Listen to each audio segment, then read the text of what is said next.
자, 세 번째 사건 체크포인트 먼저 짚어보죠. 악마 교사, 하하, 악마 판사라는 드라마 제목은 봤는데 이건 뭐 교사 관련된 또 사건인가 봅니다. 네, 광주광역시 한 고등학교에서요, 이 선생님이 학생을 성폭행했습니다. 고등학교 영어 교사입니다. 이 남성이 자신의 학교에 다니는 학생을 지난 2021년 11월 말부터 지난해 1월까지 이 40여일 동안 11차례에 걸쳐서 성폭력 범죄를 저질렀습니다. 예, 뭐 너무 구체적인 또 이 범행 내용이나 이런 거는 좀 저희가 이제 오늘 사건 내용이 좀 그렇다 보니까 일단 조금만 수위를 낮춰서 좀 진행을 해보겠습니다. 자, 40여일 동안 11번의 범행. 야, 팀장님. 그렇습니다. 이 내용이 뭐냐면 사실 이 학생이 어머니로부터 아동 학대를 당했어요. 그걸 이 남성 교사가 알고 나서는 자기가 이제 보호자를 자처하면서 경찰에 신고를 했습니다.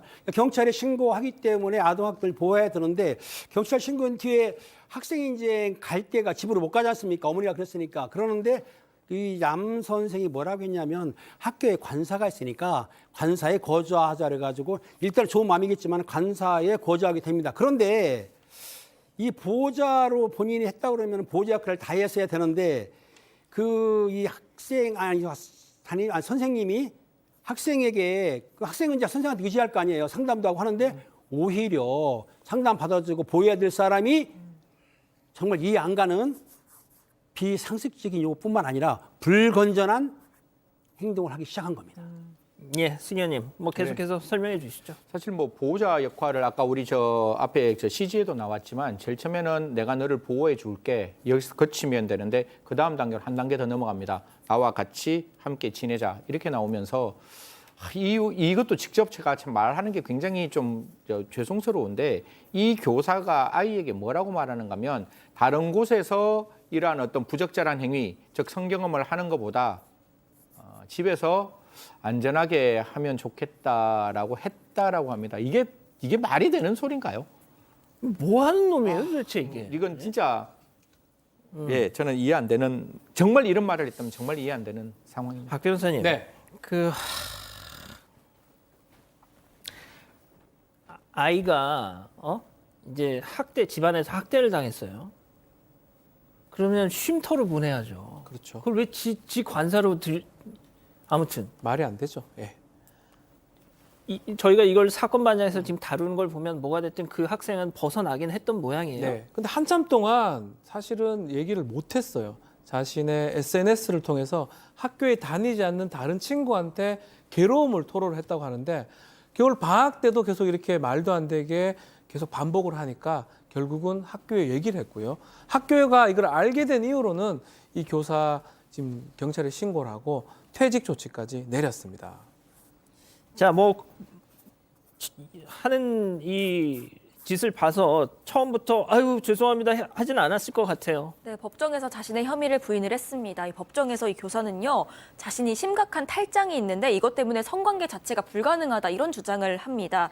물론 이 교사를 직접 진료한 의사가 일반적으로 탈장은 성관계와 관계가 없다 이렇게 답변을 해왔고요. 당연히 다수의 전문가들도 이런 연관성 찾아보기 힘들다는 답변을 냈습니다.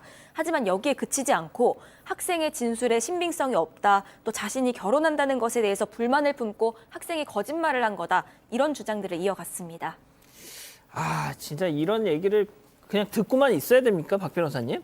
저 말도 안 되는 소리를? 그렇죠. 뭐 사실 되지 않는 얘기이기 때문에 법원에서도 이제 이것을 판단을 하는데 사실은 성범죄 같은 경우는 증거를 남기는 경우가 별로 없습니다. 뭐 그러다 보니까 피해자의 어떤 일관성 있는 진술, 또 신빙성 있는 진술 이것을 통해서 인정을 하는데요. 재판부 같은 경우는 피고인이 근무하던 학교에 학생이면서 자신의 집에서 보호하던 피해자한테 성적 학대를 했기 때문에 죄책이 무겁다 하고 또 이로 인해서 피해자의 건전한 성적 정체성, 가치관을 형성하는데 혼란하게 됐기 때문에 죄책이 무겁다고 하면서 징역 3년을 선고를 했는데요.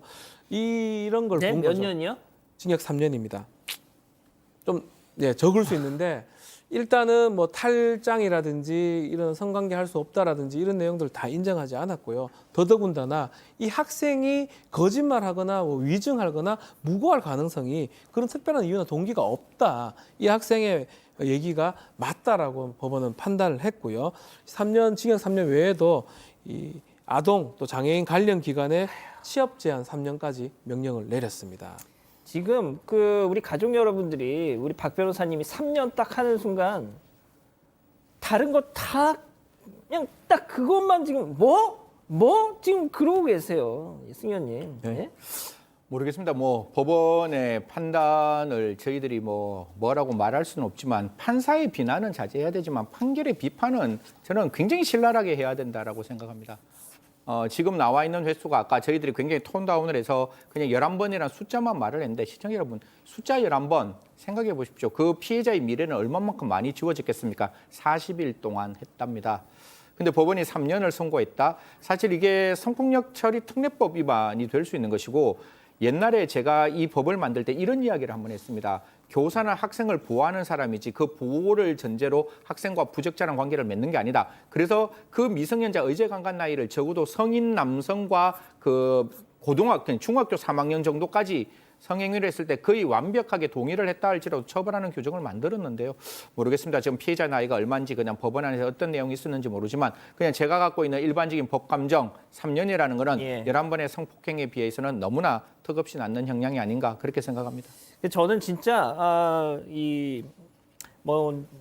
남의 회사 드라마 얘기라서 좀 그렇긴 한데 더 글로리 또 박 변호사님 모범 택시 아시죠? 네, 시즌 보고 2 있습니다. 지금 하고 있잖아요. 지금 보고 있습니다. 다른 방송에서. 예.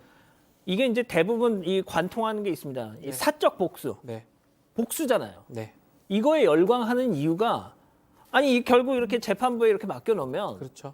이건 진짜 도저히 이건 납득할 수 없는 형량이 떨어진다 이게. 자, 우리 현행법상 사적 복수는 불가능합니다. 사적 복수라면 그만큼 또 범죄가 되는데 영화도 많아요. 사적 복수를 다뤘던 영화들 꽤 많고요. 지금 말했던 어떤 그런 드라마에서 사적 복수를 하게 되는 거는 우리가 원하는 재판부나 공권력이 그만큼 복수를 못 해주기 때문에 그런 거다라고 보는 게 맞는 것 같고요. 그런 것들은 이 사법당국이 조금 깨닫고 좀 느껴야 되지 않을까 생각도 듭니다. 알겠습니다. 자, 세 번째 사건 이렇게 정리하고요. 아직 안 끝났습니다. 이거 눌러주세요.